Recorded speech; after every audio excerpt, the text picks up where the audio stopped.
Assalamualaikum warahmatullahi wabarakatuh. Innal hamdalillah nahmaduhu wa nasta'inuhu wa nastaghfiruh wa nastahdihi wa natubu ilaihi wa na'udzu billahi min syururi anfusina wa min sayyiati a'malina. Man yahdihillahu fala mudilla lahu wa man yudlil fala hadiya lahu. Asyhadu an la ilaha illallah wahdahu la syarika lah wa asyhadu anna Muhammadan abduhu wa rasuluh la nabiyya wa la rasula ba'dah. Allahumma salli wa sallim ala nabiyyina Muhammadin wa ala alihi wa ashabihi ajma'in. A'udzu billahi minasy syaithanir rajim. Ya ayyuhalladzina amanu taqullaha haqqa tuqatih wa la tamutunna illa wa antum muslimun. Rabbi shrah li sadri wa yassir li amri wahlul 'uqdatam min lisani yafqahu qawli. Allahumma 'allimna ma yanfa'una wanfa'na bima 'allamtana wa zidna 'ilma. Amma ba'd, ikhwani fillah rahimani wa rahimakumullah. Senantiasa kita panjatkan puji syukur kita kehadirat Allah Subhanahu wa taala atas segala limpahan nikmat yang Allah Subhanahu wa taala telah limpahkan kepada kita semua. Nikmat sehat, nikmat sempat, nikmat iman, nikmat Islam, nikmat hidayah, nikmat ukhuwah, nikmat taubah, nikmat hijrah, dan segala kenikmatan yang telah Allah Subhanahu wa taala berikan kepada kita. Semoga kita bisa mensyukurinya, semoga kita senantiasa bisa memuji Allah Subhanahu wa taala atas nikmat itu, dan semoga kenikmatan-kenikmatan Allah tersebut mampu mengantarkan kita menjadi orang-orang yang semakin bertambah baik di hadapan Allah Subhanahu wa taala. Salawat beriring salam semoga senantiasa tercurahkan kepada panutan kita, teladan kita, uswah kita, pemimpin kita semua, Nabi Allah Muhammad sallallahu alaihi wasallam, keluarganya, sahabat-sahabatnya, para tabi'in, tabi'ut tabi'in, dan seluruh umatnya yang istiqomah menjalankan agama Islam sampai hari kiamat kelak. Ikhwani fillah, jamaah salat maghrib, Bapak Ibu yang semoga senantiasa dirahmati oleh Allah Subhanahu wa taala. Malam hari ini sedikit kita akan membahas satu tema yang berkaitan dengan dosa besar. Selain dari dosa-dosa besar yang pernah kita jelaskan di sini, yaitu dosa besar berupa tarkus sholati, meninggalkan sholat. Tarkus sholati, dosa besar yang berupa meninggalkan sholat.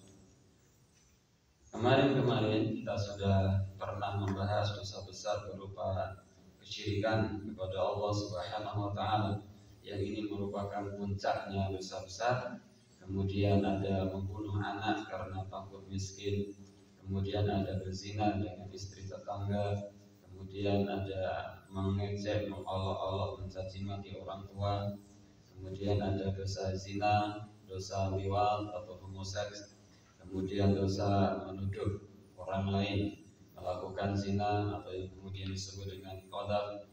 Malam hari ini insya Allah kita akan membahas dosa besar yang lain daripada itu, yaitu dosa besar berupa tarkus sholat, meninggalkan sholat. Yang dimaksud sholat di sini adalah sholat wajib, sholat fardu yang 5 waktu: subuh, duhur, asar, maghrib, isya. Ini yang dimaksud dalam pembahasan ini. Ikhwani fillah, Bapak Ibu yang semoga dirahmati oleh Allah Subhanahu wa taala, kita ambilkan pembahasan ini dari kitab Al-Kabair yang ditulis oleh Imam Az-Zahabi. Tarkus shalah, meninggalkan salat.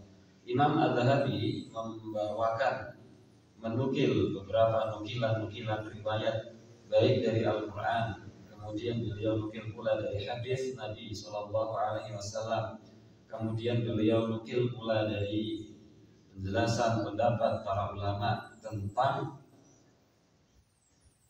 yang menjadikan meninggalkan sholat itu merupakan dosa besar. yang menjelaskan bahwa meninggalkan sholat itu bukan dosa remeh-temeh, bukan dosa ecek-ecek, tetapi meninggalkan sholat ini adalah dosa besar yang sungguh sangat besar di atas dosa-dosa besar yang lain. Dan nanti insya Allah kita akan melihat di posisi mana dosa besar meninggalkan sholat itu. Imam Az-Zahabi membawakan beberapa riwayat, menukil beberapa riwayat baik dari Al-Quran maupun dari As-Sunnah maupun dari pendapat-pendapat para ulama.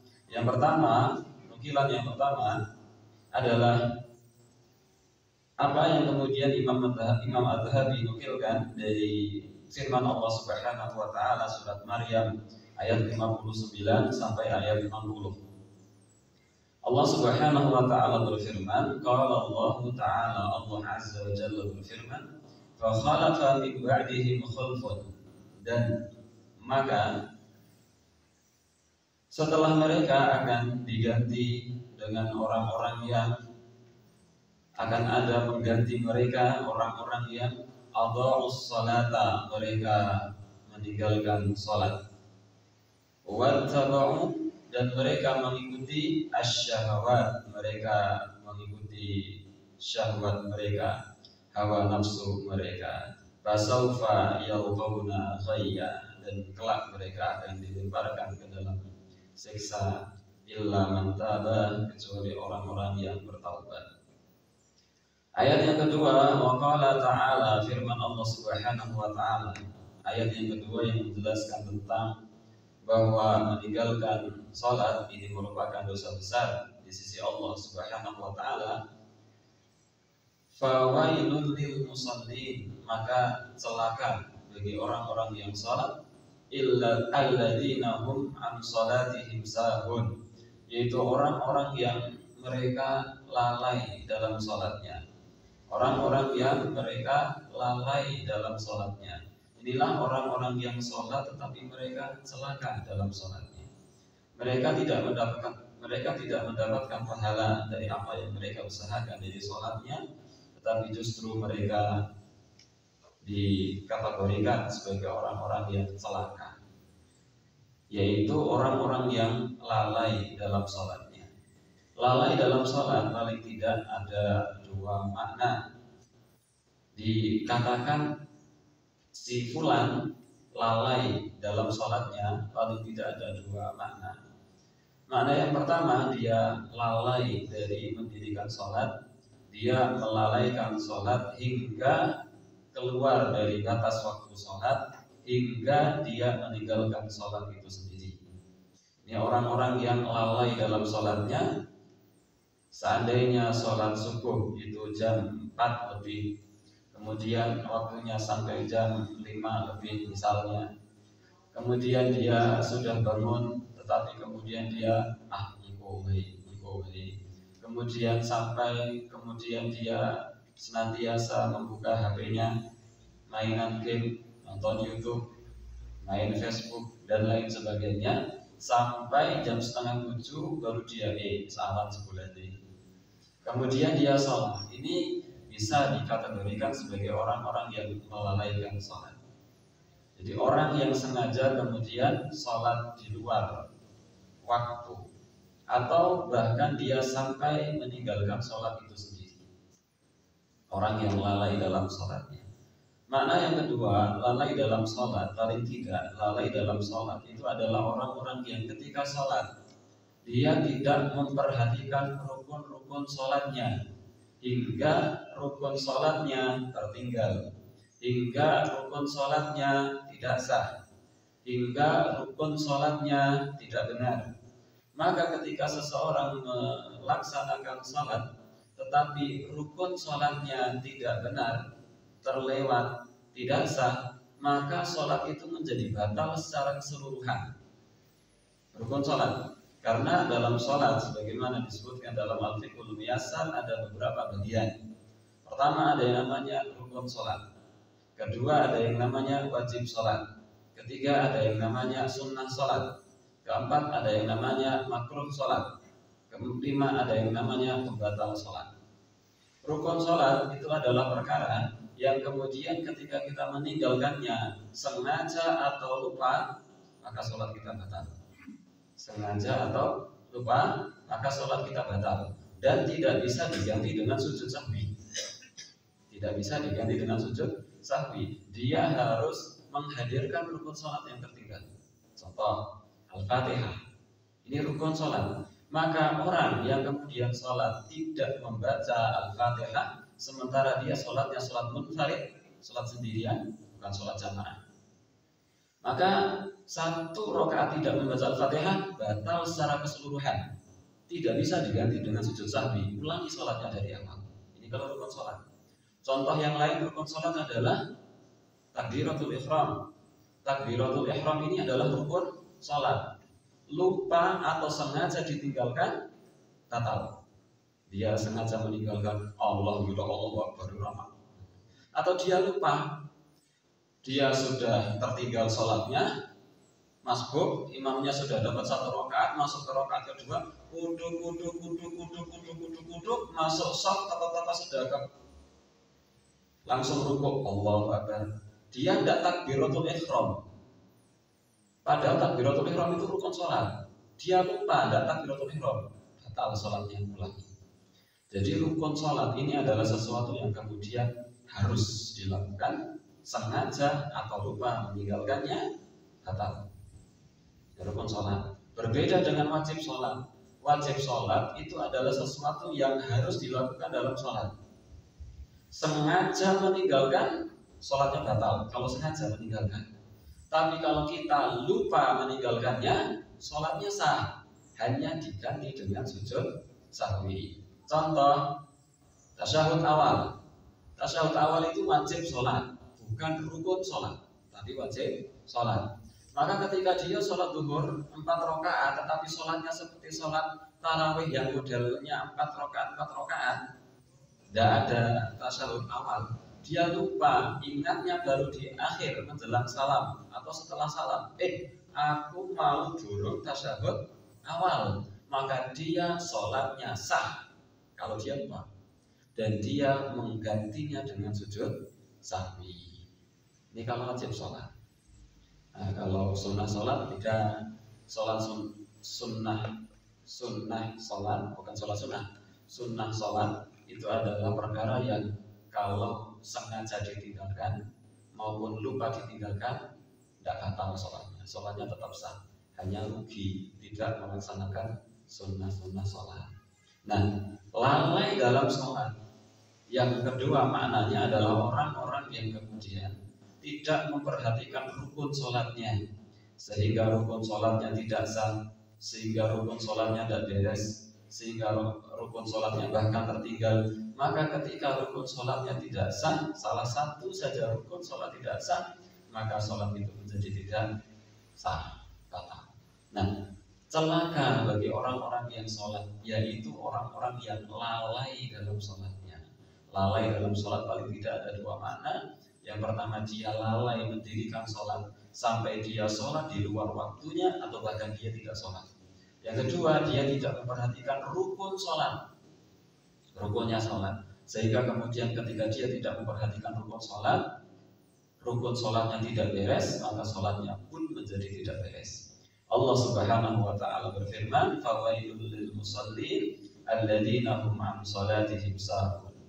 Ayat yang ketiga, nas yang ketiga, nukilan riwayat yang ketiga yang dibawa oleh Imam Ad-Dhahabi untuk menjelaskan bahwa meninggalkan sholat itu adalah dosa besar. Kalau yang kedua tadi kan celaka bagi orang-orang yang sholat, yaitu orang-orang yang lalai dalam sholatnya. Allah memberikan ancaman wailun, celaka. Kata wailun itu juga paling tidak ada 2 makna. Wailun itu makna yang pertama adalah celaka, ciloko, celaka, makna yang pertama. Makna yang kedua adalah sebuah lembah yang terdapat dalam neraka Jahannam bernama Wail. Neraka, di dalam neraka ada satu lembah bernama Wail. Sebagaimana kemudian kalau saya tidak salah ingat, saya baca dalam kitab At-Tadhkirah fi Ahwalil Maut wa Umuril Akhirah yang disusun oleh Imam Ad-Dhahabi atau siapa lupa, At-Tadhkirah fi Ahwalil Maut wa Umuril Akhirah. Jadi satu lembah di neraka bernama Wail. Jadi ancaman dari Allah Subhanahu wa taala bagi orang yang melalaikan sholat. Melalaikan sholat saja ada ancaman. Melalaikan sholat, tidak meninggalkan sholat, melalaikan sholat. Apalagi sampai dia kemudian meninggalkan sholat. Maka yang ketiga yang kemudian dibawa riwayat oleh Imam Ad-Dhahabi untuk menjelaskan bahwasanya meninggalkan sholat itu adalah dosa yang sangat besar di sisi Allah. Wa qala ta'ala, dan Allah Subhanahu wa taala berfirman ketika Allah mengisahkan tentang perbincangan antara penduduk surga dengan penduduk neraka. Jadi besok di akhirat itu penduduk surga dan penduduk neraka bisa komunikasi. Bagaimana cara komunikasi mereka? Wallahu a'lam, kita tidak tahu. Dibayangke kados napa mboten nyanda. Apakah ada seperti pintu Doraemon? Anda tahu, mboten ngertos. Kita tidak tahu. Yang jelas ada perbincangan, ada suatu saat terjadi perbincangan antara penghuni surga dan penghuni neraka. Allah mengisahkan tentang perbincangan mereka. Masalakakum fi saqar. Loh, kenapa kalian kok bisa masuk neraka? Masalakakum fi saqar. Kenapa kalian bisa masuk neraka saqar? Maka penghuni neraka mengatakan, qalu, mereka menjawab, lam naku minal musallin, kami dulu orang-orang yang tidak sholat. Jadi dimasukkan ke dalam neraka sebabnya karena dia tidak sholat. Berarti orang yang tidak sholat ada ancaman dari Allah Subhanahu wa taala berupa masuk ke dalam neraka. Spesifiknya nerakanya neraka saqar. Jadi sudah ada kapling khusus bagi orang yang meninggalkan sholat. Kapling khususnya sebuah neraka yang bernama saqar. Dalam ayat yang lain ada satu lembah namanya Wail. Ini kaplingan khusus bagi orang-orang yang tidak mau sholat. Oleh karenanya ketika ada dosa, sebagaimana pernah kita jelaskan ini, yang dosa itu kok ada ancaman khusus di akhirat, nah dosa itu dosa besar. Kita ulang, dosa itu ada ancaman khusus di akhirat bagi pelakunya, berarti dosa itu dosa besar.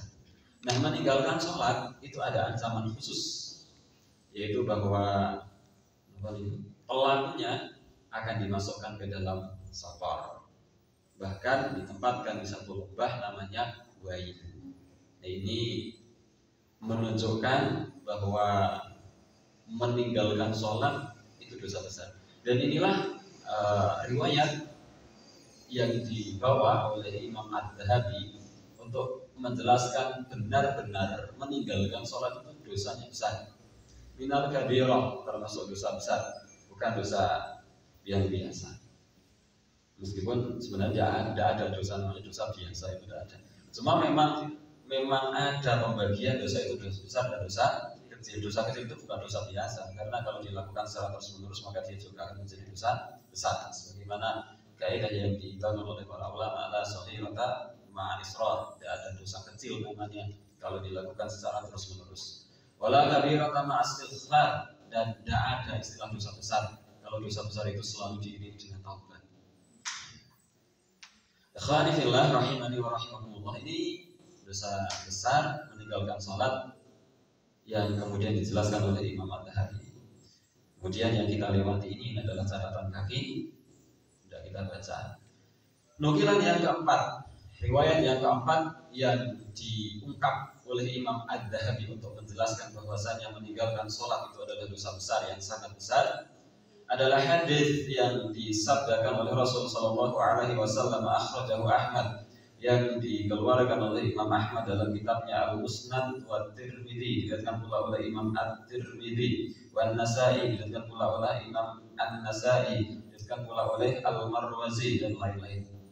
Wa qala sallallahu alaihi wasallam, Rasul sallallahu alaihi wasallam bersabda, al-ahdu, perjanjian, alladzi bainana, antara kami, wa bainahum, dan antara mereka orang-orang kafir.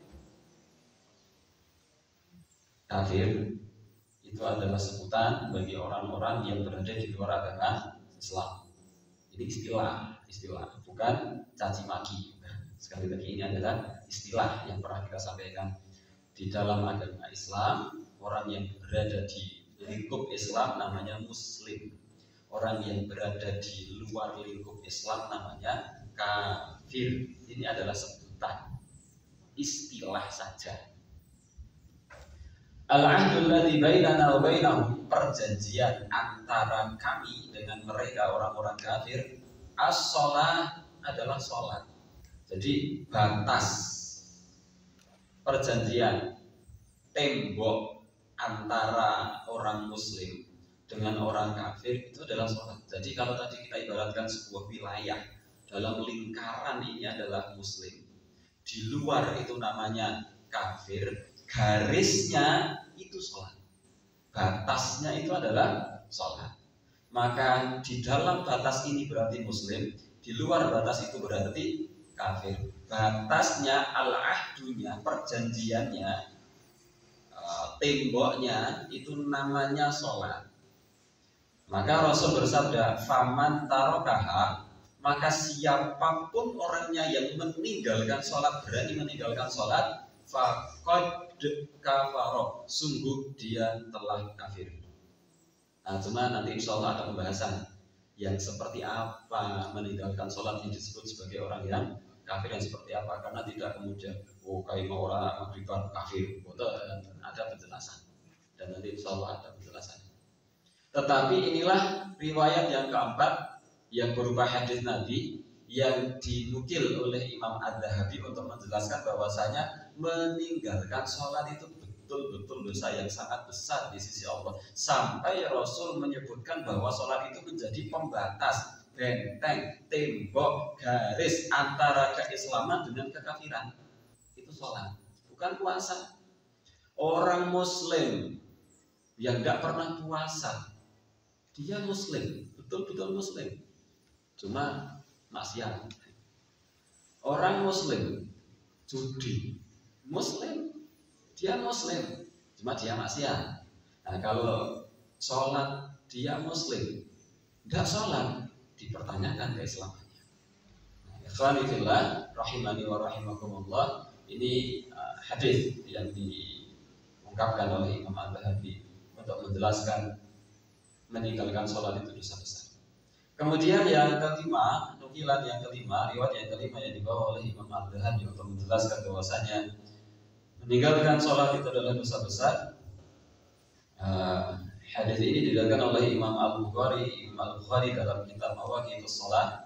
Rasul Shallallahu Alaihi Wasallam bersabda, "Man fatathu sholatul asri."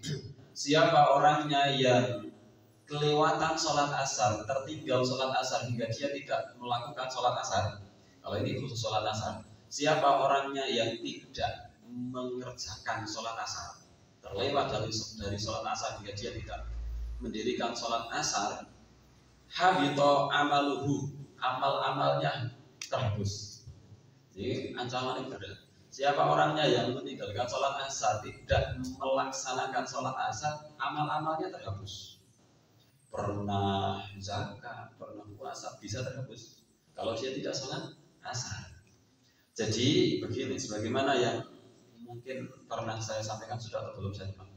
Kalau sudah mengingatkan, kalau belum mengetahui. Sebagaimana dalam agama Islam begini, konsep dalam agama Islam itu bahwa pahala dan dosa itu tidak selalu melekat abadi. Bisa jadi pahala itu abadi sampai kiamat, tapi bisa hilang. Bisa pula dosa itu abadi sampai kiamat, bisa pula hilang. Ada pahala yang pahala itu bisa hilang lantaran satu perbuatan. Ada dosa yang dosa itu bisa hilang lantaran satu perbuatan. Bedanya, kalau dosa ini hilang, dia tak akan pernah bisa kembali lagi. Dosa judi, dia bertaubat, nasuha, Allah mengampuni, hilang dosanya. Judi lagi, dosa yang sudah hilang nggak akan kembali lagi. Sudah, ini sudah diampuni. Yang judi yang selanjutnya dosa yang lain dan perlu ditaubati lagi. Tapi kalau pahala ini bisa hilang. Pahala bisa hilang karena suatu perbuatan.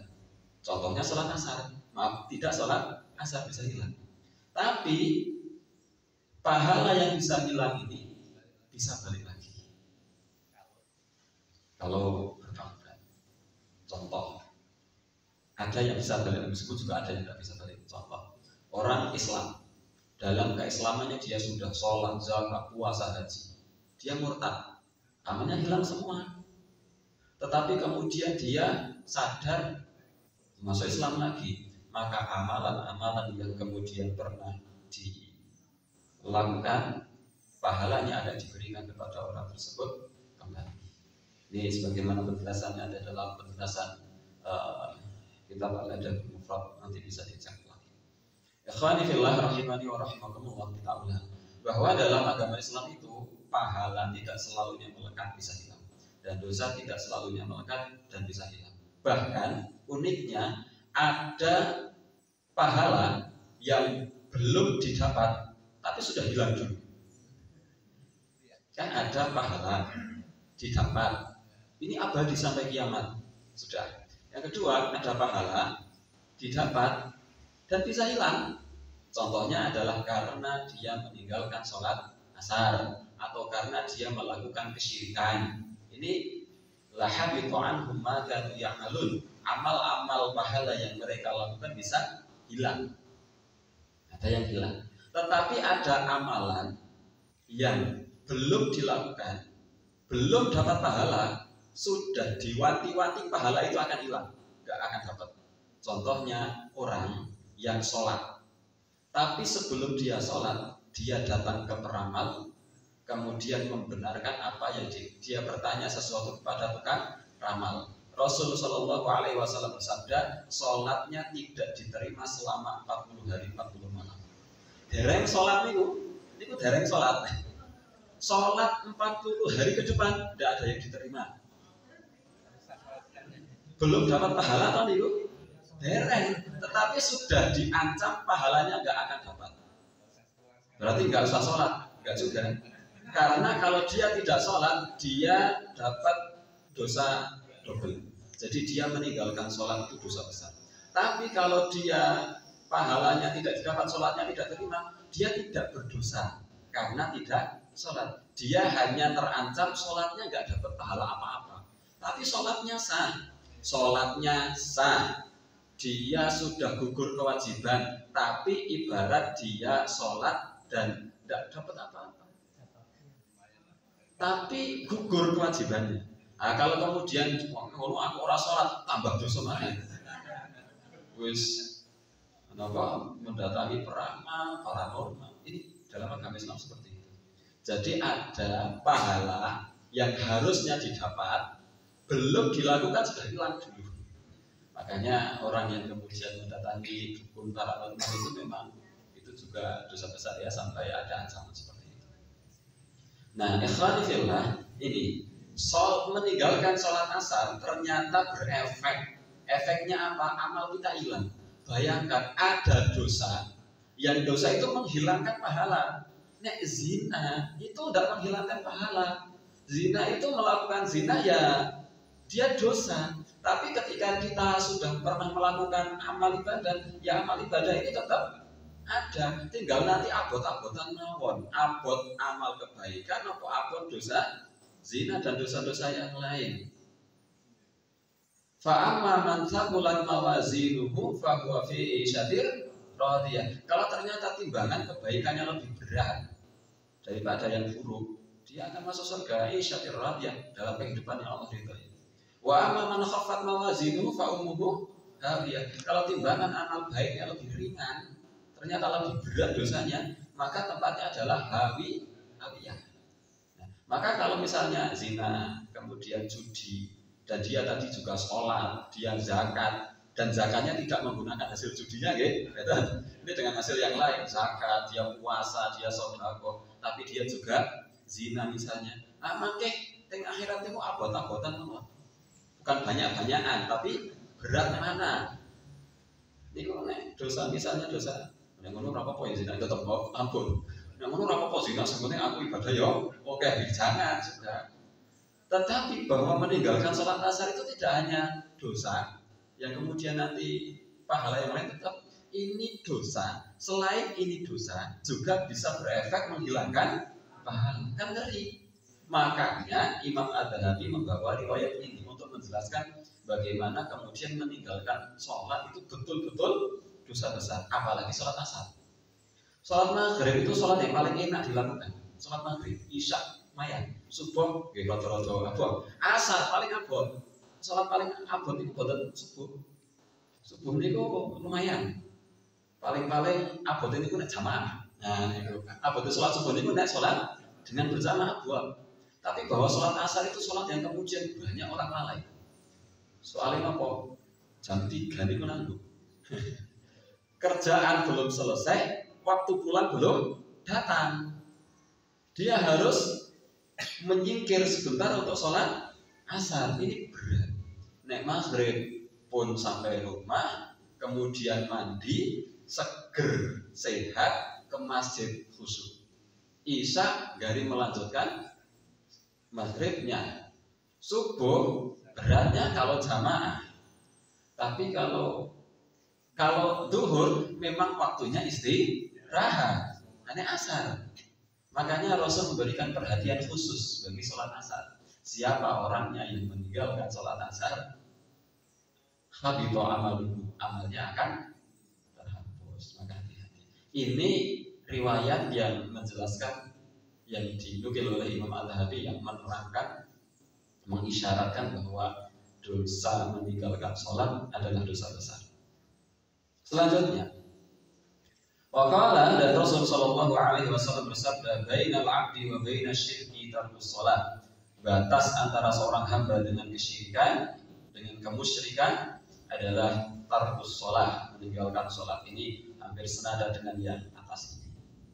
Wa anhu sallallahu alaihi wasallam, dan dari Nabi Muhammad sallallahu alaihi wasallam qala, beliau bersabda, man tarakas sholata, siapa orangnya yang meninggalkan sholat, muta'ammidan, sengaja meninggalkan sholat, bukan karena lupa, bukan karena tertidur yang tidak ada yang membangunkan, bukan karena pingsan, bukan karena lupa tadi, tapi dia memang sengaja, faqad, maka sungguh bari'at minhu dhimmatullah, penjagaan Allah akan terlepas dari orang itu. Artinya Allah tidak akan memberikan penjagaan dan perlindungan kepada hamba tersebut bagi orang-orang yang kemudian meninggalkan sholat dengan sengaja. Sementara kita selalu mengatakan a'udzu billahi minasyaitonir rajim, aku berlindung kepada Allah dari godaan setan yang terkutuk. Sementara kita senantiasa membaca Bismillahi tawakkaltu 'alallahi la haula wala quwata illa billah. Tawakkaltu 'alallah, kami bertawakal kepada Allah, pasrah kepada Allah.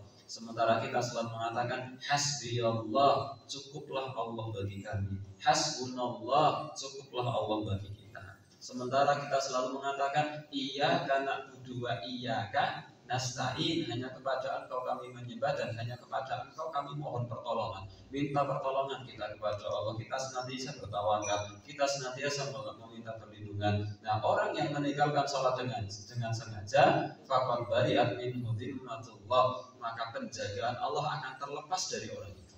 Artinya orang itu tidak akan mendapatkan penjagaan dari Allah Subhanahu wa ta'ala. Kalau Allah Subhanahu wa ta'ala sudah tidak menjaga, menyelamat wassalam.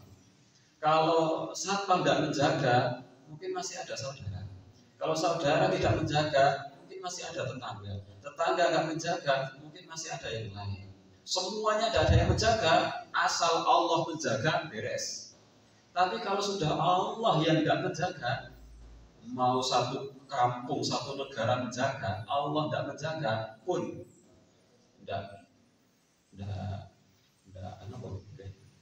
tidak baik, susah urusan, menjadi hidupnya menjadi sia-sia. Khalifillah rahimani wa rahimakumullah. Ini riwayat yang dibawa oleh Imam Adz-Dzahabi untuk menjelaskan bahwasanya meninggalkan sholat itu dosa besar. Kemudian setelahnya ini adalah juga catatan kaki. Waqala Umar, dan Umar radhiyallahu anhu, Umar bin Khattab, khalifah yang kedua, berkata, kalau Kalau tadi kan ayat-ayat Allah, kemudian sabda-sabda Rasulullah. Nah sekarang mulai perkataan-perkataan sahabat dan nanti perkataan-perkataan para ulama. Waqala Umar, dan Umar radhiyallahu anhu, semoga Allah Subhanahu wa taala meridainya, beliau berkata, amma innahu la hadda li ahadin fil islami, sesungguhnya tidak ada sesuatu milik seorang hamba dalam agama Islam, artinya tidak dianggap sebagai bagian dari agama Islam, tidak ada penjagaan bagi seseorang dalam agama Islam, tidak ada bagian bagi seseorang dalam agama Islam atau as-sholata, orang-orang yang meninggalkan sholat. Ini berarti meninggalkan sholat dosa besar. Kemudian nukilan yang selanjutnya, riwayat yang selanjutnya dibawa oleh Imam At-Tahawi untuk menjelaskan bahwasanya meninggalkan sholat itu adalah dosa besar. Waqala Ibrahim An-Nakhai, Imam Ibrahim An-Nakhai berkata, man taraka sholata, siapa orangnya yang meninggalkan sholat, faqad kafara, maka sungguh dia telah kafir. Ini sebagaimana hadis dari Nabi Sallallahu Alaihi Wasallam yang tadi sudah kita baca. Ini perkataan para ulama. Imam Ibrahim An-Nakhai mengatakan, siapa orang yang meninggalkan sholat subuh kah, sholat asar kah, sholat zuhur kah, faqad kafar, maka dia telah ingkar, dia telah kafir. Waqala Ayyub As-Sikhtiyani, dan Imam Ayyub As-Sikhtiyani berkata, mithla dzalika, seperti itu pula, seperti yang dikatakan oleh Ibrahim An-Nakhai, bahwa siapa orangnya yang meninggalkan sholat, maka dia telah kufur. Wa rawa Al-Jurairi, dan Imam Al-Jurairi an Abdullah, dari Abdullah bin Syakib, an Abi Hurairah, dari Abu Hurairah radhiyallahu anhu ta'ala, semoga Allah Subhanahu wa taala meridai Abu Hurairah. Qala, beliau berkata, kata Abu Hurairah, kana ashabu Rasulillah sallallahu alaihi wasallam, sahabat-sahabat Rasulullah sallallahu alaihi wasallam, la yarawna syai'an, tidak memandang ada sesuatu. Para sahabat Nabi, sahabat-sahabat Nabi itu tidak memandang bahwa ada sesuatu minal amali, dari amal-amal, dari maksiat-maksiat, dari amalan-amalan, tarokahu, yang kalau amalan itu ditinggalkan, kufrun, merupakan sebuah kekufuran. Para sahabat Nabi tidak memandang bahwa ada amalan ibadah perintah kok ditinggalkan yang sampai menyebabkan kafir, itu tidak ada. Saya ulang, tidak ada amalan yang kalau ditinggalkan menyebabkan kufur, itu tidak ada, ghairos sholat, kecuali sholat. Ini pandangan dari sahabat-sahabat Nabi. Oleh karenanya memang sangat tepat kalau ada orang tua, bapak, ibu yang kemudian dipamiti oleh anak-anaknya, anaknya ingin kerja di luar kota, di luar pulau, kemudian orang tuanya mengatakan, ojo lali sholat. Itu betul, karena memang sholat itu adalah sesuatu yang penting. Akhrajahul Hakim, datang oleh Imam Al-Hakim dalam Al-Mustadrak. Ada demikian.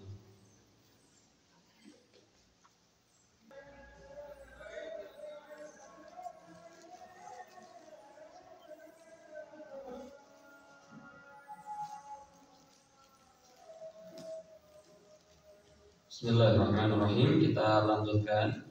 Waqala Ibnu Hazm, Imam Ibnu Hazm berkata, la dzanba, tidak ada dosa ba'da syirki, setelah dosa kesyirikan, a'dhamu, yang lebih berat, min tarkis sholati, dari dosa meninggalkan sholat, hatta yakhruja waktuha, hingga keluar dari waktunya.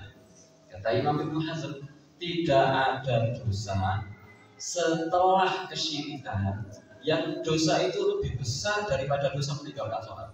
Jadi kata Imam Ibnu Hazm, menurut Imam Ibnu Hazm, setelah kesyirikan di bawahnya itu adalah meninggalkan sholat.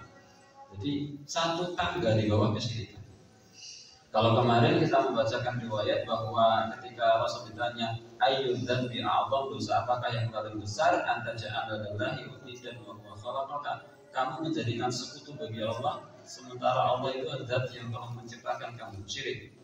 Tsumma ayyun, kemudian apalagi ya Rasul, antaqtula waladaka khasyata ayakula ma'aka, kamu bunuh anakmu karena kamu khawatir anakmu akan makan bersama kamu. Ya, ini dosa yang berupa mengerjakan larangan, yaitu membunuh. Kan dilarang membunuh, dia melanggar, itu dosa. Tapi ini adalah dosa berupa meninggalkan perintah. Jadi kan dosa ada dua macam. Dosa itu ada dua macam. Yang pertama dosa yang berupa mengerjakan larangan. Ini dosa. Dilarang zina, dia zina. Dilarang mencuri, dia mencuri. Dilarang berjudi, dia berjudi. Ini dosa berupa mengerjakan larangan. Tapi yang kedua ada dosa dalam bentuk lain, yaitu dosa meninggalkan perintah. Perintah sholat dia tinggalkan, perintah puasa dia tinggalkan, perintah zakat dia tinggalkan. Jadi dosa itu ada dosa berupa mengerjakan larangan, ada dosa berupa meninggalkan perintah. Nah, kalau dosa mengerjakan larangan yang levelnya di bawah kesyirikan itu adalah antaqtula waladaka khasyata ayakula ma'aka. Kamu membunuh anakmu karena kamu khawatir anakmu akan makan bersama kamu. Kamu bunuh anak tapi dengan alasan takut miskin. Nah, kalau dosa yang berupa meninggalkan perintah levelnya di bawah kesyirikan itu adalah meninggalkan sholat. Ini levelnya di bawah kesyirikan. Wa qatli mu'minin bighairi haqqin, dan membunuh seorang mukmin tanpa hak. Wa rawa Hammam, dan Hammam meriwayatkan nabba'ana Qatadah memberikan kabar kepada kami Anil Hasan an Khuraith bin Qabisah. Qala, beliau berkata, haddatsani Abu Hurairah radhiyallahu anhu menceritakan kepada kami, qala Rasulullah sallallahu alaihi wasallam, Rasul sallallahu alaihi wasallam bersabda, awwalu ma yuhasabu bihi al-'abdu yaumal qiyamati, amal yang pertama kali dihisab oleh Allah di hari kiamat, min amalihi, dari amal hamba. Amal yang pertama kali akan dihisab oleh Allah di hari kiamat, sholatuhu, adalah sholatnya. Maka kalau ada orang puasa, orang zakat, orang haji, bahkan umroh berkali-kali tetapi tidak pernah sholat, bahwa kace alam, ibarat di kace, tetapi bahwa yang dihisab itu sholatnya, bukan puasanya. Puasanya tetap dihisab, zakatnya pasti dihisab, tetapi bahwa yang pertama kali dihisab sebelum puasa, sebelum zakat, sebelum haji, sebelum umroh, sebelum sedekah, sebelum wakaf, sebelum infak, sebelum segala sesuatunya, yang pertama kali dihisab itu adalah sholat. Fa'in saluhat, kalau sholatnya baik, faqad aflaha wa anjana, maka dia akan beruntung dan selamat kalau sholatnya baik. Wa in fasadat, kalau sholatnya rusak, tidak benar, bahkan tidak sholat, faqad khaba wa khasira, maka dia rugi. Hasanahu Tirmidzi, Imam At-Tirmidzi menghasankan riwayat ini. Jadi sekali lagi, benar kalau kemudian orang tua dipamiti oleh anaknya, yang anaknya mau mengembara safar, mau pergi kerja di luar kota, pesan pertama orang tua itu adalah jangan sekali-kali tinggalkan sholat. Nek sedekah lah, kalau boten niku nggih. Nek saged sedekah. Tapi bahwa ada masanya memang kita mungkin memikirkan yang lain. Tapi kalau sholat tidak bisa. Sholat itu harus jangan sekali ditinggalkan. Hasanah Tirmidzi. Hadis ini dihasankan oleh Imam At-Tirmidzi. Kemudian yang selanjutnya, ini catatan kaki yang sangat banyak. Masih catatan kaki. Wa qala sallallahu alaihi wasallam, riwayat yang selanjutnya dibawa oleh Imam Adham untuk menjelaskan bahwasanya meninggalkan sholat adalah dosa besar. Rasul sallallahu alaihi wasallam bersabda, "Umirtu an uqatilan nas." Aku diperintahkan untuk memerangi manusia hatta yasyhadu, hingga mereka bersaksi alla ilaha illallah, bahwa tidak ada ilah yang berhak disembah kecuali Allah, wa anna Muhammadan Rasulullah, dan bahwasanya Muhammad adalah utusan Allah, wa yuqimus shalah, dan mereka mendirikan salat, wa yu'tuz zakah, mereka membayar zakat. Fa idza fa'alu dzalika, apabila mereka telah melakukan semua itu, asamu minni dima'ahum wa amwalahum, maka darah dan harta mereka terjaga illa bihaqqil Islam, kecuali dengan hak Islam, wa hisabuhum 'ala Allah, dan hisab mereka ada di sisi Allah Subhanahu wa taala. Muttafaqun alaih. Wa an Abi Sa'id, dari Abu Sa'id Al-Khudri, anna rajulan, bahwasanya seorang laki-laki berkata, "Ya Rasulullah, wahai Rasulullah, ittaqillah, bertakwalah kamu kepada Allah." Ya, ada orang berani ngomong sama Nabi, "Wahai Rasulullah, bertakwalah kamu kepada Allah." Dia menganggap seolah-olah Nabi belum bertakwa kepada Allah. Faqala, maka Nabi menjawab, "Wailaka, celaka kamu, alastu ahaqqu ahlil ardi an attaqiyah. Bukankah aku orang yang paling berhak untuk bertakwa kepada Allah Subhanahu wa taala?" Attaqiyallah, orang yang paling berhak untuk bertakwa kepada Allah. Kalau Rasul kok gak bertakwa, siapa yang bisa bertakwa? Rasul itu adalah orang yang paling bertakwa kepada Allah. Ada orang yang berani mengatakan, "Wahai Rasul, takwalah kamu kepada Allah." Padahal Rasul itu manusia yang paling bertakwa. Faqala Khalid bin Walid, Khalid bin Walid, wah, enggak terima. Khalid bin Walid itu hampir mirip-mirip kayak Umar. Kalau ada orang yang aneh-aneh sama Nabi, wes ora peduli, angkat pedang. Beda dengan Abu Bakar, beda dengan Nabi. Umar, Khalid bin Walid, Hamzah itu tipe-tipe orang yang kemudian keras kepada musuh. Dan tipe orang macam-macam ya. Ada yang tipenya seperti Abu Bakar, ada yang tipenya seperti Umar, ada yang tipenya seperti Utsman. Nah, ini Khalid bin Walid mendengar ada orang seperti itu langsung berkata, "Wahai Rasulullah, ala adribu unuqahu ya Rasulullah." Wahai Rasul, bolehkah aku pukul lehernya? Bukan dengan kayu, dengan pedang. Dengan pedang di mata pedangnya, bukan tengwali bukan tengbonggol yang tajam. Bolehkah aku pukul dia, wahai Rasul, di lehernya? Artinya boleh saya bunuh Rasul. Saking mengkelin itu Khalid bin Walid, ada orang yang berani seperti itu sama Nabi, tidak beradab sama Nabi. Maka Rasul mengatakan, "Lah, jangan, santai." Kalau bahasa kita santai, jangan. La'allahu an yakuna yusolli.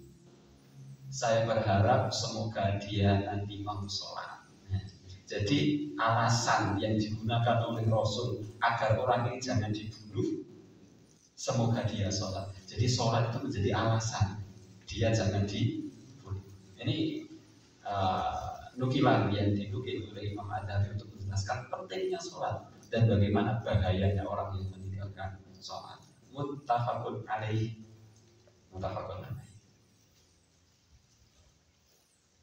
Warawal Imam Ahmad meriwayatkan di musnadih dan musnadnya min hadits Abdullah bin Amr, dari hadis Abdullah bin Amr radhiyallahu ta'ala anhu. Ali Nabi sallallahu alaihi wasallam, dari Nabi sallallahu alaihi wasallam annahu qala, bahwasanya Rasul sallallahu alaihi wasallam bersabda, "Man lam yuhafid 'ala sholati," siapa orangnya yang tidak menjaga salatnya, lam yakun lahu nurun, dia tidak punya cahaya, wala burhanun, dia tidak punya pembela, wala najatun, dia tidak selamat, wa kana yaumal qiyamati, dan di hari kiamat, ma'a Qarun, dia akan bersama Qarun, wa Fir'aun, bersama Fir'aun, wa Haman, bersama Haman, wa Abi Jahal, bersama Abu Jahal, wa Ubay bin Khalaf, bersama Ubay bin Khalaf. Siapa orangnya yang tidak menjaga sholat, maka dia tidak akan ada cahaya di hari kiamat, tidak ada pembela di hari kiamat, tidak selamat di hari kiamat. Di hari kiamat dia akan dikumpulkan bersama Qarun, Fir'aun, Haman, Abu Jahal. Laisa isnadihi bidzalika, sanadnya tidak menggunakan sanad di atas. Ngeri loh. Kumpulnya ini oleh Qarun, Fir'aun, Nek korun Firaun iku kinten-kinten teng neraka apa teng surga? Firaun iku teng neraka apa teng surga? Nek dikumpulke teng kali Firaun berarti yo teng nek ulangan. Sudah tidak mendapatkan cahaya, tidak mendapatkan penjaga, pelindung, pembela, tidak mendapatkan keselamatan, dikumpulkan bersama korun, Firaun, Haman itu sudah pembantunya Firaun, arsiteknya Firaun. Wahai nusus tusy'aru bi kufri tariki shalah. Ayat-ayat ini mengindikasikan, tersirat padanya bahwa kafirlah orang yang meninggalkan sholat. Tetapi kemudian Imam Adz-Dzahabi membawakan riwayat yang lain. Waqad qala Nabi sallallahu alaihi wasallam li Mu'adz, Rasul sallallahu alaihi wasallam pernah bersabda kepada Mu'adz, "Ma min abdin, tidaklah ada seorang hamba yashhadu an la ilaha illallah, yang dia bersaksi bahwa tidak ada Tuhan yang berhak disembah kecuali Allah, wa anna Muhammadan abduhu wa rasuluh, dan bahwasanya Muhammad adalah hamba dan utusannya, illa harramallahu 'alan nar, melainkan Allah harramahullahu 'alan nar, melainkan Allah haramkan dia masuk ke dalam neraka." Muttafaqun alaih. Fa muakhiru sholati an waqtiha, dan orang yang mengakhirkan sholat dari waktunya, sahibu kabirah, adalah pelaku dosa besar. Orang yang mengakhirkan sholat dari waktunya, maksudnya itu sholat di luar waktu, bukan sholat di akhir waktu, tapi sholat di luar batas waktunya. Sholat subuh jam 7, sholat zuhur jam 5 sore, sholat asar jam setengah 7, sholat isya mandang sudah masuk waktu subuh, maka sahibu kabiratin, dia adalah pelaku dosa besar. Wa tarikuha bil kulliyah, dan orang yang meninggalkannya, kalau yang tadi sholat tapi di luar waktunya, dosa besar. Dan orang yang meninggalkannya secara keseluruhan, artinya dia memang tidak sholat, bukan sholat di luar waktu, tapi dia tidak sholat. A'ni as-sholah al-wahidah, satu sholat, kaman zana wa sarqa, seperti orang yang berzina, seperti orang yang mencuri, li'anna tarka kulli sholatin, karena meninggalkan setiap sholat, al-tafitaha, meninggalkan sholat, kabiratun, adalah dosa besar. Fa'in fa'ala dzalika, dan apabila dia melakukan itu marrat, berkali-kali, tidak sholat, besok tidak sholat, besok tidak sholat, karena min ahlil kabair, dia adalah pelaku dosa besar, illa ayyatuba, kecuali dia bertaubat. Fa'in lazama tarka sholati, kalau dia senantiasa melazimi meninggalkan sholat, fahuwa minal akhsarin al-asya al-mujrimin, maka dia termasuk orang-orang yang rugi, dia berdosa, dan dia orang yang melakukan kejahatan karena meninggalkan sholat. Ikhwani fillah rahimani wa rahimahumullah, sejenak kita melipir ke kitab Al-Fiqhul Muyassar tentang hukmu tarikis sholah, hukum orang yang meninggalkan sholat. Ini betul sangat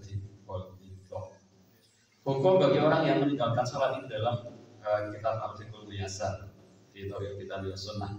Man taraka sholata jahidan biwujubiha. Satu, siapa orangnya yang meninggalkan sholat karena meyakini sholat tidak wajib. Lip, mas, kok ora sholat sampeyan? Halah sholat ora wajib. Dia meyakini seperti itu. Fahuwa kafirun murtadun, dia kafir murtad, keluar dari agama Islam. Yo sholat pegang, napa sholat ora wajib. Dia meyakini sholat tidak wajib, maka dia hukumnya kafirun murtadun. Ini dalam fikih Muyassar. Li'annahu mukadzibun billahi wa rasulihi wa ijma'il muslimin. Alasannya apa? Karena dia mendustakan Allah, mendustakan Rasul, dan mendustakan ijma' kaum muslimin. Sementara berkali-kali Rasul mewajibkan sholat, melimpah hadis yang menjelaskan bahwa sholat itu wajib. Nah, dia mengatakan sholat tidak wajib, berarti dia tidak percaya kepada firman Allah, tidak percaya kepada sabda Rasul. Maka dalam fikih Muyassar disebutkan dia kafir murtad. Pertama. Yang kedua, amma man tarakaha tahawunan wa kaslan. Adapun orang yang meninggalkan sholat karena malas, wegah, Mas, jo sholat, apa gak? Nama apa? Males. Wajib sholat. Aku ngerti nek sholat wajib. Kok orang sholat? Males. Gampang sesuk jaluk mampu. Misalnya ada orang seperti itu, maka dia tidak sholat bukan karena meyakini sholat tidak wajib. Dia tidak sholat itu karena males-malesan.